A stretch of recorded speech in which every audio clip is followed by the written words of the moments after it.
പേരാണ്, അതായത് ഇന്നലത്തെ അറസ്റ്റ് കൂടി ചേർത്തിട്ടുണ്ട്. 16 പേരാണ് ഇതുവരെ അറസ്റ്റിലായിരിക്കുന്നത്. അവരുടെ കുടുംബം, അവരുടെ ജോലി, അവരുടെ സമാധാനം, അവരുടെ ആരോഗ്യം എല്ലാം ഇല്ലാതാവുന്നത് നമ്മൾ കണ്ടുകൊണ്ടിരിക്കുകയാണ്.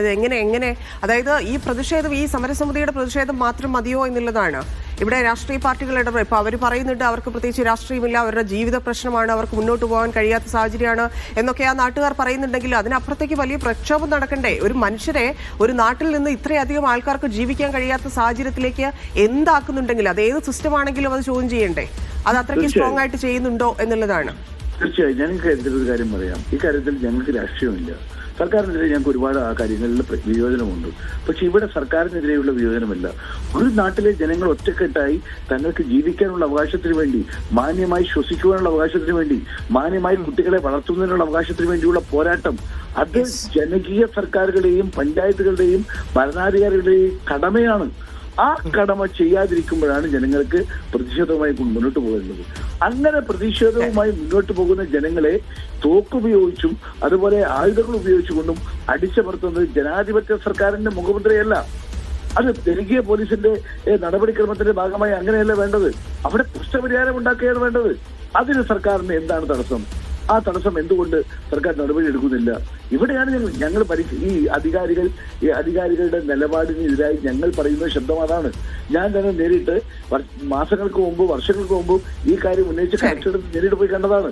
അപ്പൊ കളക്ടർ ഉൾപ്പെടെയുള്ള ആളുകൾ നോക്കുകുത്തികളായി നിൽക്കുന്നു എന്ന് പറഞ്ഞാൽ ഈ പാവപ്പെട്ട, ഈ പ്രയാസം അനുഭവിക്കുന്ന കുട്ടികൾക്ക് സ്കൂളിൽ പോലും പറ്റാത്ത നോക്കുകുത്തിയെന്ന് മാത്രമല്ല ശ്രീ PM നിയാസ്, അവർക്ക് പ്രതിഷേധിക്കാനുള്ള റൈറ്റ് പോലും ഇല്ലാതാക്കുന്നു എന്നുള്ളതാണ്. നിരോധനാജ്ഞ പ്രഖ്യാപിച്ച് അവർക്ക് അവരുടെ ജീവിതം പറയാനുള്ള റൈറ്റ് പോലും നിഷേധിക്കപ്പെടുന്നു എന്നുള്ളതാണ് ഈ പ്രശ്നം മാത്രം എടുത്തു നോക്കുമ്പോൾ സംഭവിച്ചുകൊണ്ടിരിക്കുന്നത്. ഇന്ത്യയുടെ ഭരണഘടന നൽകിയിരിക്കുന്ന അവകാശം അത് നിഷേധിക്കുക എന്ന് പറയുന്നത് അതാണ് കളക്ടർ ചെയ്തിരിക്കുന്നത്. നിരോധനാജ്ഞ നീട്ടുക 13 വരെ എന്ന് പറഞ്ഞിട്ടുണ്ടെങ്കിൽ ആ റൈറ്റ് അവിടെ കട്ട് ചെയ്തു എന്നുള്ളതാണ്. വളരെ നന്ദി ശ്രീ PM നിയാസ്. അനീസ അലി വീണ്ടും ചേരുന്നുണ്ട്. അനീസ, ഇതാണ് നിരോധനാജ്ഞ കളക്ടർ നീട്ടി നമ്മൾ കണ്ടു. പക്ഷേ സമരവുമായി മുന്നോട്ട് പോകുമെന്ന് സമരസമിതി ഉറച്ചു പറയുന്നു. അവിടുത്തെ മനുഷ്യരെ നമ്മൾ കണ്ടതാണ്. പോലീസിനാലും ഈ ദുർഗന്ധത്തിലും ജീവിച്ചുകൊണ്ടിരിക്കുന്ന മനുഷ്യർക്കിടയിലേക്ക് പോലീസും എത്രത്തോളം നരനായാട്ട് നടത്തി എന്നൊക്കെയുള്ള കാര്യങ്ങൾ നമ്മൾ കഴിഞ്ഞ സമരത്തോടുകൂടി കണ്ടതാണ്. പക്ഷേ അവർക്ക് മടിയില്ല, അവർ വീണ്ടും ഇറങ്ങാം എന്ന് പറഞ്ഞു നിൽക്കുന്ന സാഹചര്യമാണ്.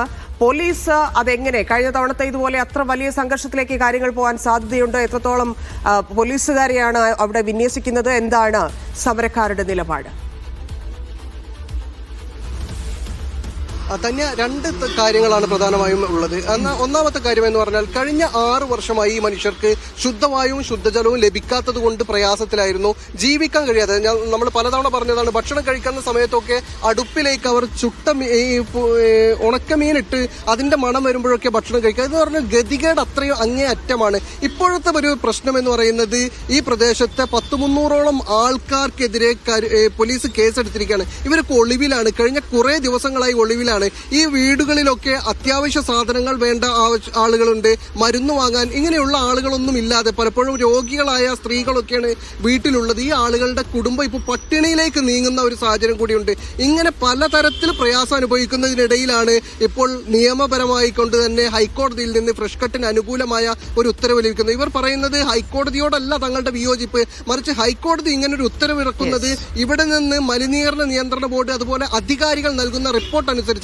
അതുകൊണ്ട് തങ്ങൾ ഇനി എവിടെ പോകും? തങ്ങൾക്ക് ആശ്രയിക്കാനുള്ള, പരാതി പറയാനുള്ള എല്ലാ സംവിധാനങ്ങളും തങ്ങൾക്കെതിരെ ഇപ്പോൾ കോടതി വിധി പോലും ഫ്രഷ് കട്ടിന് അനുകൂലമായിരിക്കുന്ന സാഹചര്യത്തിൽ എന്ത് നടക്കും, ഇനി എങ്ങനെ ജീവിക്കും എന്നൊക്കെ ചോദിക്കുന്ന മനുഷ്യരെയാണ് നമ്മൾ അവിടെ കണ്ടുകൊണ്ടിരിക്കുന്നത്.